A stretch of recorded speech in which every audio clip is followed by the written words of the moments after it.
करामत जाहिर है जितने बड़े लीडर थे वो सीमा जी 50-53 साल से उन्हें जानती हैं और उनके बहुत सारे दोस्त यहाँ बैठे हुए हैं और मेरे भी बहुत दोस्त थे वो। लेकिन करामत इंसान था, वो इश्क भी करता था और उसका एक रोमांटिक चीज़ों को देखने का तरीका भी था। और लेकिन वो इश्क भी सिर्फ उन्हीं से करता था कि या तो वो उन्हीं के नज़रिए पे हों और अगर उनके नज़रिए पे ना भी हों तो उनको अपने जैसा कर लेता था।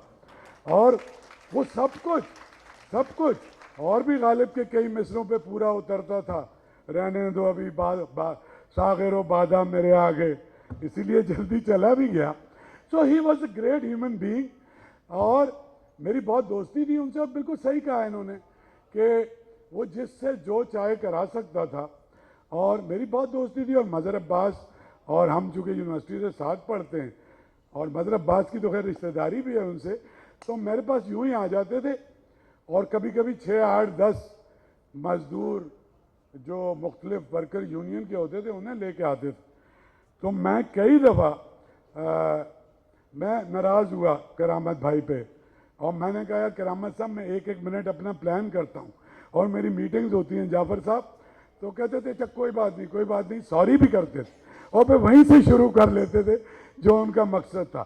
वो मैं ज़रा प्रेस क्लब आया हुआ था तो वहाँ से मैंने सोचा कि आपसे मिल लूँ, तो इसका ये मसला है, इसका ये है, इसके लिए ये कर दें, इसके लिए ये कर दें। और हमारा सिलसिला चलता रहा। 2-3 बातें, बहुत बातें हुई करामत साहब के लिए। 2-3 चीज़ें जो मैंने ऑब्ज़र्व की उनके साथ, बहुत हमारा साथ रहा है। और वो रक्स भी करते थे, वो दोस्तों के साथ खुश भी होते थे, वो ज़िंदगी को बहुत ज़बरदस्त तरीके से ही enjoyed his life very well. He had a good life. तो एक तो पैशंस मैंने देखे। अब 20-40 मुख्तलिफ वर्कर्स लेबर यूनियन के लोग मेरे दफ्तर में बैठे हैं, कुछ तो यहाँ भी मौजूद हैं, लियाकत साई साहब भी हैं, हबीब जुनैदी ने अमेरिका से पैगाम दिया है, वो वहाँ हैं, बहुत ज़्यादा दुख का इज़हार। तो मैं तंग आ जाता था कि they are repeating their self labour leader. और इतनी सी एक बात है जो एक नुक्ते में समझ आ सकती है। हुसैन नकी साहब आपका शुक्रिया कि आप यहाँ तशरीफ़ लाए। और मैं तंग आ जाता तो मैं उठ के अपने कमरे में आ जाता था कि आप अपनी सारी मीटिंग कर लें, जब कंक्लूड करने लगेंगे तो उस वक्त मैं आके आपके पास बैठ जाऊंगा। लेकिन एक एक को सुनते थे। He was so patient. एक बात, सबको साथ लेके चलने का तरीका उनको आता था। दूसरा, जैसे अभी नासिर ने बहुत लंबी लंबी तकरीर की, आली शान, बहुत साथ रहा, ज़हरा, फातिमा मजीद, ये हमारी औरंगी टाउन। लेकिन कमाल का उसका काम ये था, सबको आगे बढ़ाता था, प्लेटफॉर्म उनको प्रोवाइड करता था और ख़ुद वो हर जगह मौजूद होता था। लेकिन कोशिश करता था कि नज़र कम आए, ना नज़र आए और किसी को ये एहसास ना हो कि ही इज़ लाइक कोई उनके ऊपर, क्योंकि वो मतलब वो बहुत बड़ी शख्सियत था करामत। और उससे पहले बहुत बड़े बड़े लेबर लीडर इस मुल्क में थे, लेकिन पिछले 30-40 बरस में जिस तरह से वो डेवलप हुए थे। दूसरी चीज़, तीसरी चीज़ ये थी उनकी बहादुरी की जो बातें हुई, ये बिल्कुल सच है। लेकिन एक और बात, सारे में अपने जो दोस्त हैं, नासिर हो, साई साहब हो, मेरे हुसैन बादशाह, ये पीपल्स वर्कर यूनियन, सारी पार्टियों के लिए एक बात और उससे सीखने की ज़रूरत है। बदतरीन दुश्मन के साथ, आजिर के साथ, इंडस्ट्रियल के साथ, हुक्मरानों के साथ मुज़ाकरात कभी ख़त्म नहीं करता था करामत, नेवर। ये वो हर वक्त डायलॉग करता था। वो ब्लीक तरीन, ख़राब तरीन सिचुएशन में कुछ ना कुछ लेके उठता था। मतलब ये कि 2-4% तो आज वो अपनी बात पूरी करता था।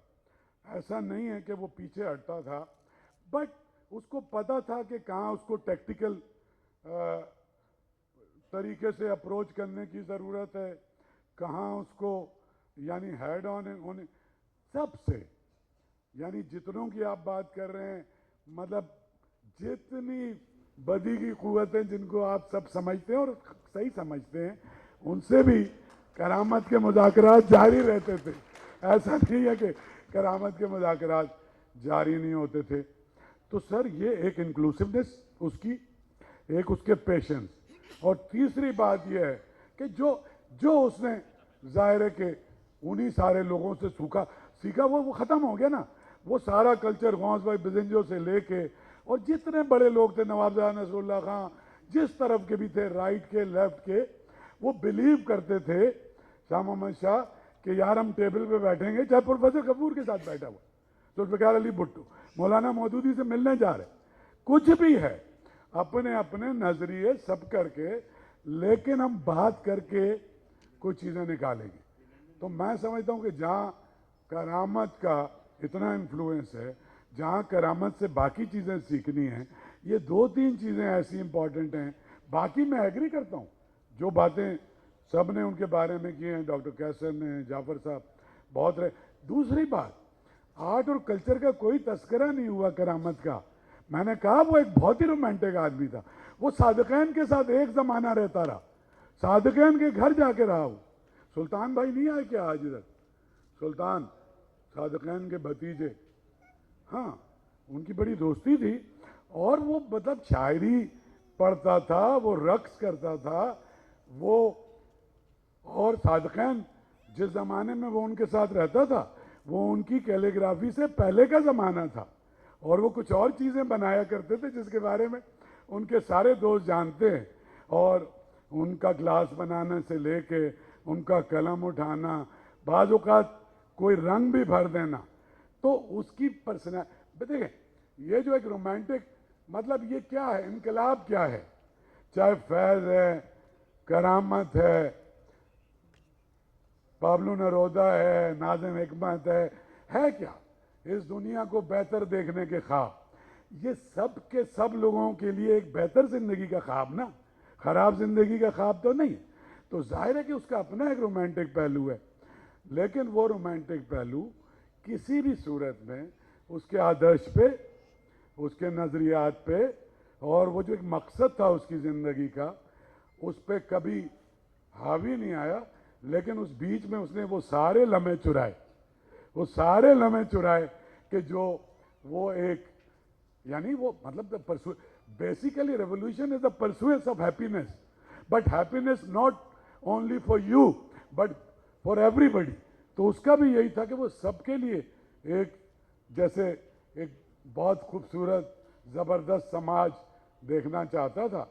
तो बिल्कुल सही है, कलेक्टिव जदोजहद जैसे इन्होंने कहा, सबने कहा, करना पड़ेगा। मसला उसमें एक ही है, personal ego, ego ego. Nasir ने भी कहा मगर पीएफयूजे के टुकड़े हो गए, जैसे ही आपके टुकड़े होंगे ना, तो आप एक फोर्स के तौर पे नहीं रहेंगे।